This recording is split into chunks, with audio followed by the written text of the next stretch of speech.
আজকে তো রবিবার, আমার তো টিউশন আছে, তো আমি তো সব কাজ 9:30টার মধ্যে গেছি গা। বাবা গেছি পরে মা আমার অনেকটা আম কেটে দিছে, কারণ বার্থডে বলে কথা স্পেশাল ট্রিট তো দিতে হইব। তো মা আমাকে অনেকটা আম কেটে দিছে, খাইতাম। তারপর আমটাও খাই দিয়েছে, পরে মা আবার পায়েস এনে দিছে। বার্থডে তো পায়েসটাই মেন না, মা আমার পায়েস রান্না করছে। তারপর পায়েসটা খাই দিচ্ছে। মা তো ওইদিকে রান্নাবাড়ির জোগাড় করতেছে, আর নাই কারেন্ট, সকাল থেকে মাংস রান্না করবো।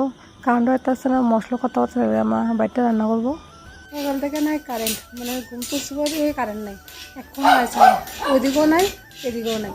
আর সকাল থেকে গরমের অবস্থা খারাপ। আমি তো কোনো মতো করে আছি ভাই, মাও রান্নাবাড়ি করতে পারতেছে না, তো কী করবো, কারেন্ট তো নাই। তখন বাইকটি রান্না করবো, মাংস রান্না করবো, এলাকা ওখানে বাড়াবাড়ি করতেছে, বাইকটি তারপর রান্না করবো। আর গরমত মানে অবস্থা খুব খারাপ, আমার মেয়ের সবাই ভাই অবস্থা প্রচণ্ড খারাপ। এদিক দিয়ে মাংস রান্না হয়ে যেতেছে।